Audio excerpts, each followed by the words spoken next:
Hey there, Deanna here, and welcome to my Whimsy 15.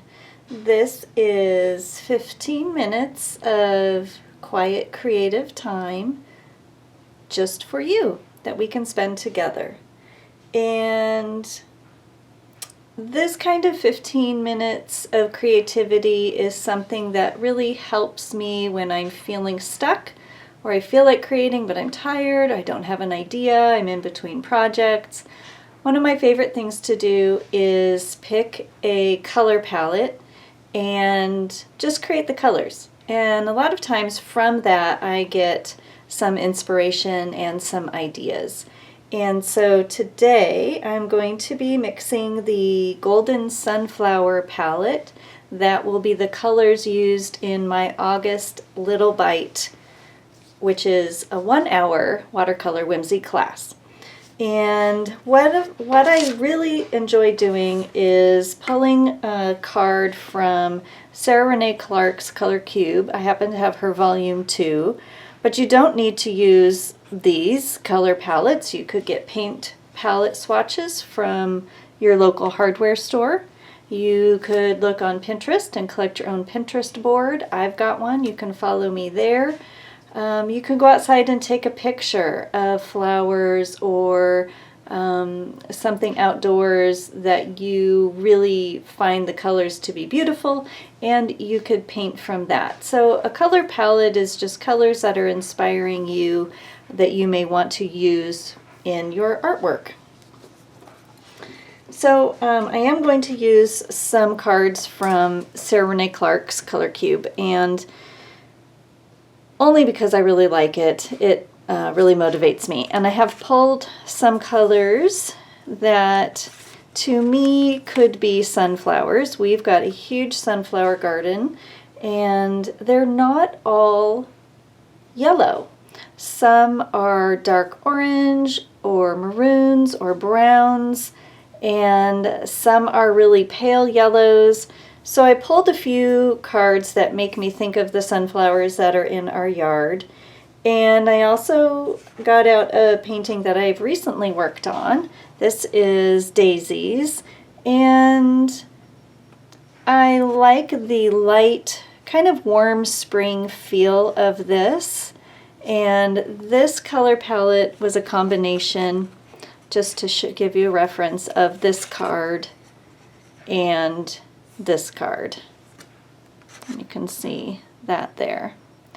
And I wanted to bring in these darker colors just because this to me personally was a little bit too light, and I wanted to get some richer colors in there. So that is what I did to create this beautiful daisy painting.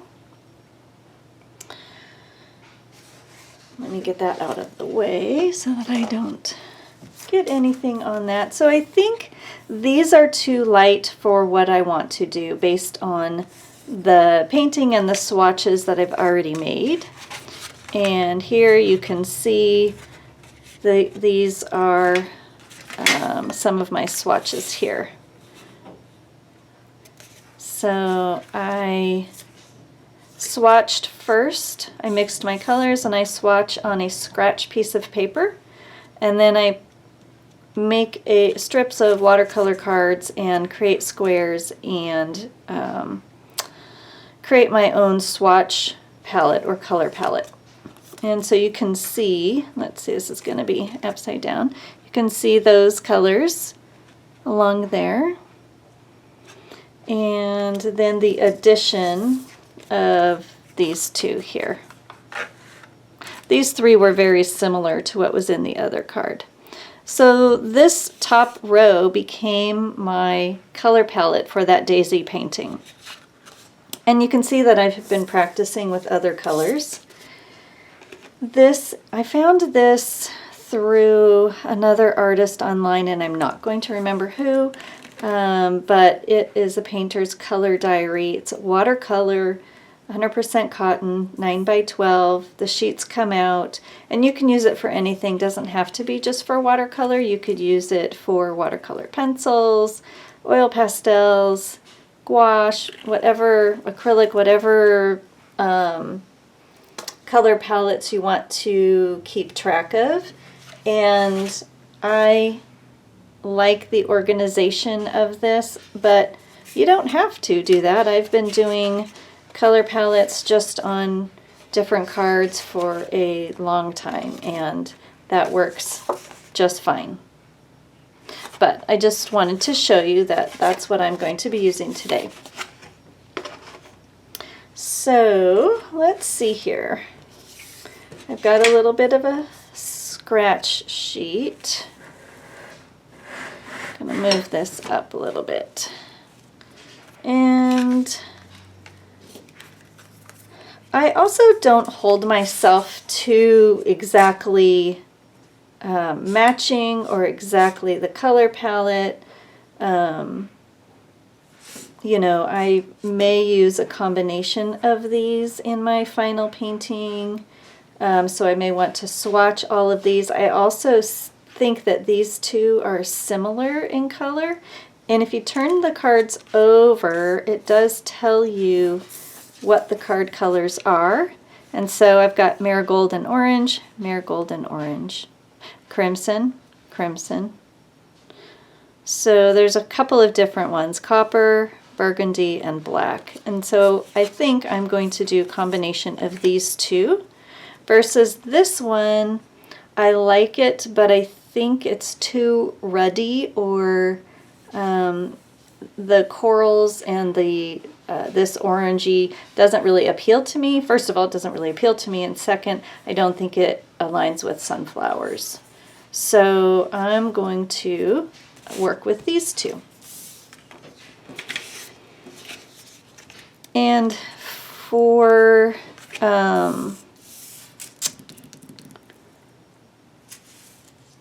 ease, I guess, so that you can see it, I'm going to make large, I'm going to do practice, and then I'll do a large swatch here so that it's easier to see, and then I am going to transfer it up into my notebook there. Just make a little bit more space. Okay, so let's see. I'm going to cover up those because I want to not be distracted. Let's see what colors we need. It looks like we're going to need mostly warm colors. So I have my warm color palette, paint palette here. But we're also going to need some colors to make black from. That could be red and green, orange and blue, could just be black. So because that is black, I'm going to just start there with the easiest one. I'm going to spritz my pans.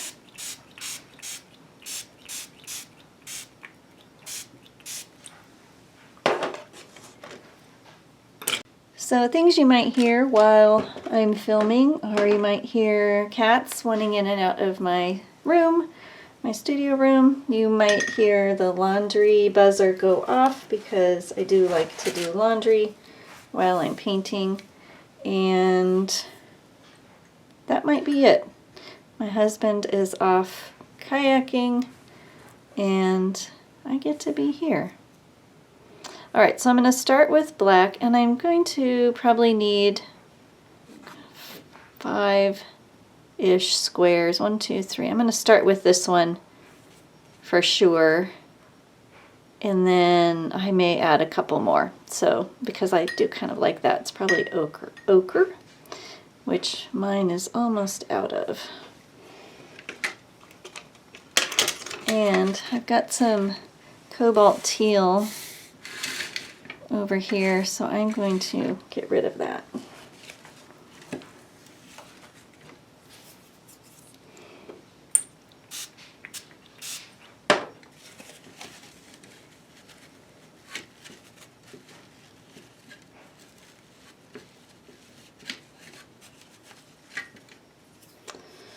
Okay, so starting with black, and because that doesn't need to be mixed with anything, I do have a couple of different blacks, and so I'm going to pay attention to that. I have an ivory black and a carbon black. And you can see how much darker this one is than this one.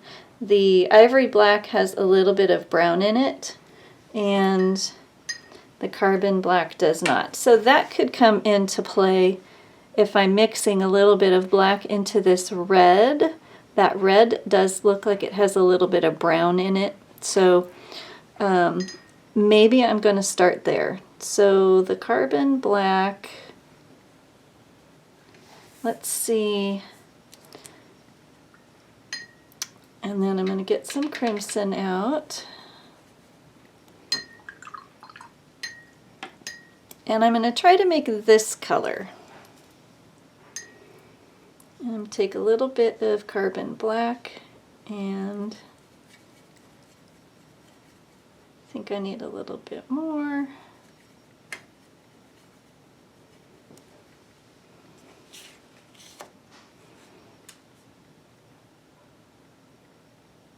And that is pretty good. Could be a little bit darker. Let's get some more pigment in there.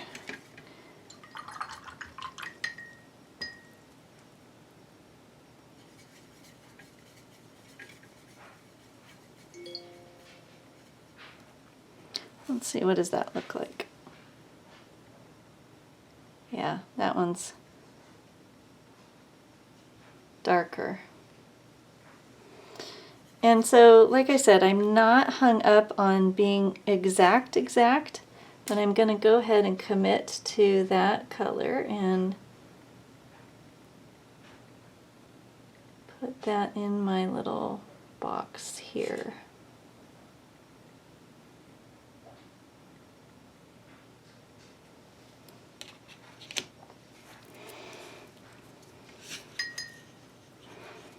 I'm going to make a bigger swatch also for you to see. Easier, hopefully.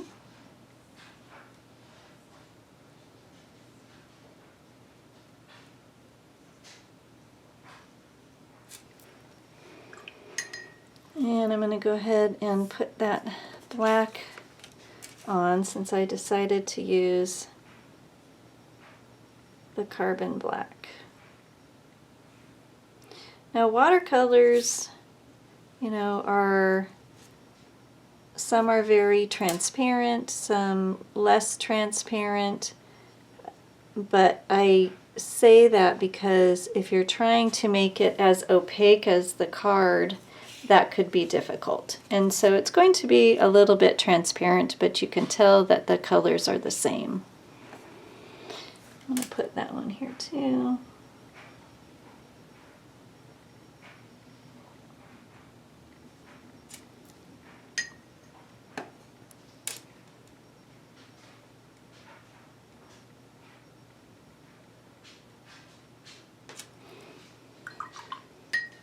And so before I forget, I'm going to make note of the colors that I use to mix that with. And that's what I use these little boxes here for. And I could also do that here. So this was alizarin crimson plus carbon black. And after a while I make my own key, alizarin plus carbon black. And this is carbon black.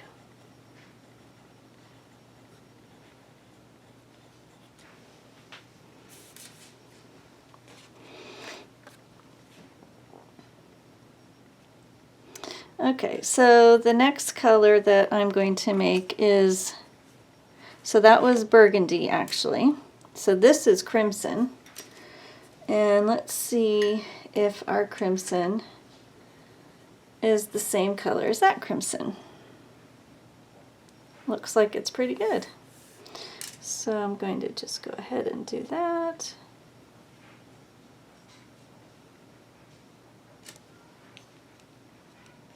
Whoops, I hear a cat crying. I'm going to have to pause. Hang on one second.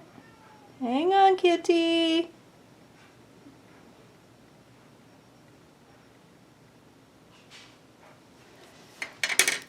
Hang on.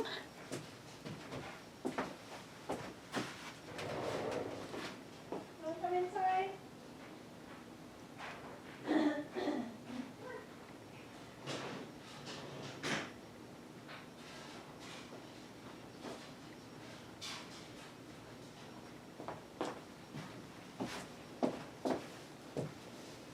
All right.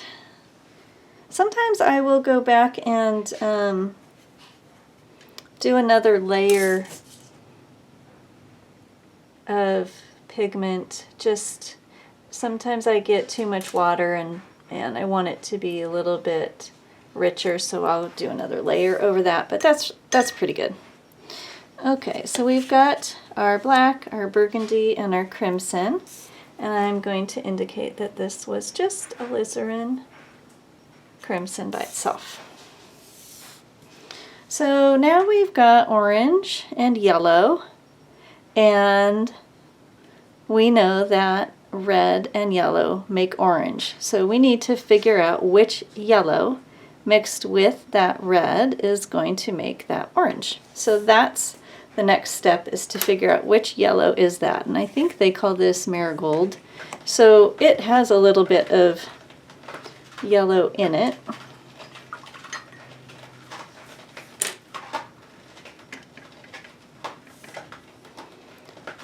So let's see what that looks like. So I mixed that with the crimson. And did we get there? Pretty good. Pretty close. That one maybe a little bit more. Are those the same colors? Orange. Orange. Alright, so I'm going to go with that. That was alizarin crimson and Naples yellow.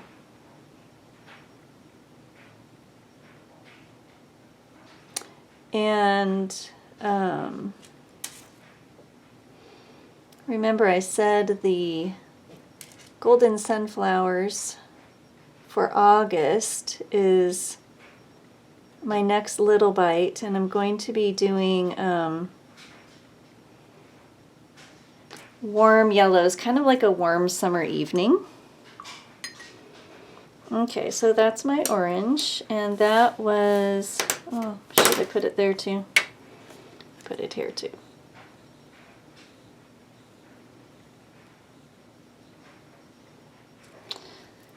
That was alizarin crimson and Naples yellow.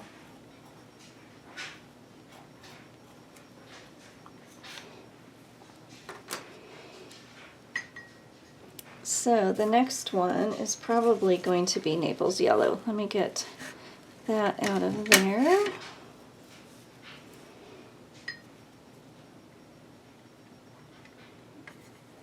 It's a little bright. It's going to need a little bit of crimson. But we want it yellow leaning, yellow orange.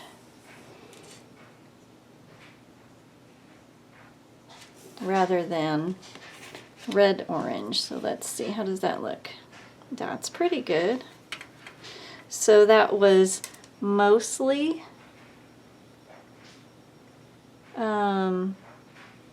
Naples yellow and a couple dots of alizarin crimson.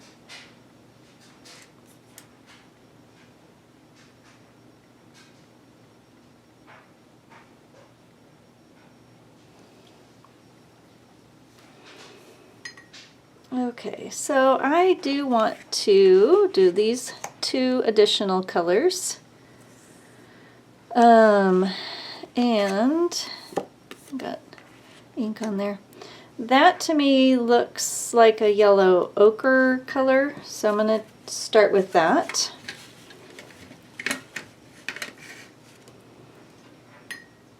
Which I don't have much left. I should probably refill my little pan. Let's see.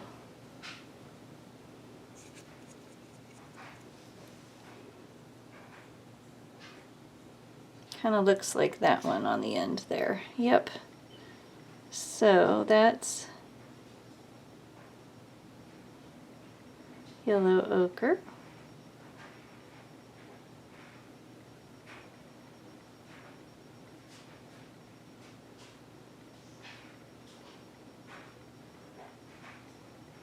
I'm just dotting that in there because I want to get more of the pigment in there.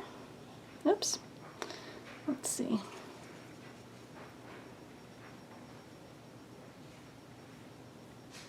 I like to have the swatch card separate from the book also because maybe I'm going somewhere. I'm going to lift that off. Maybe I'm going somewhere and I don't want to take my watercolor book, but I want to take the swatch, and so I have that available to me. Let's see if I can get a little bit more pigment on that.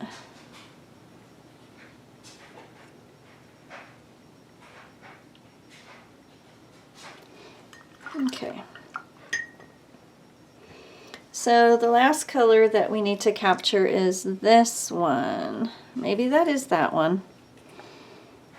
And that one needs to be darker. Okay, let's do that. Let's see. This is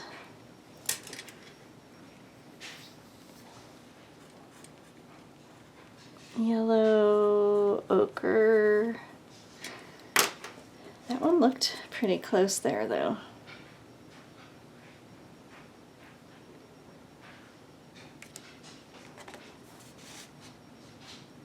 Let's see. Well, let's play with it. Let's see what happens when we add,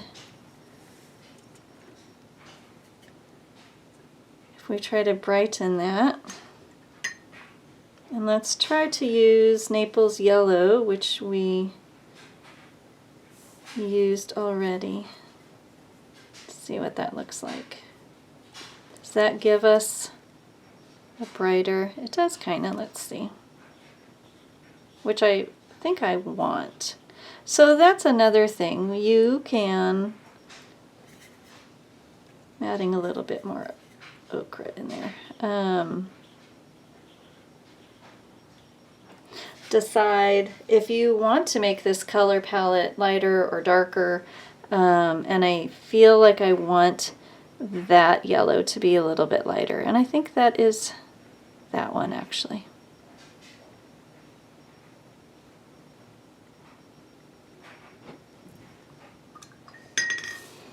Okay, so this was yellow ochre and Naples.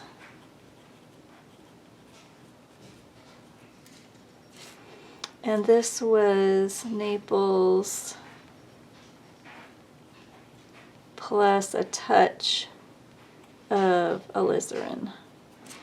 Okay, so now I've got my color palette for my Golden Sunflowers Little Bite class that will be available in August.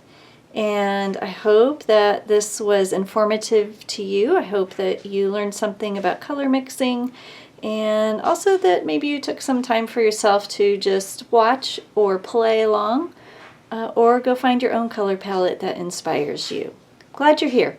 Thanks so much. Take care. Bye-bye.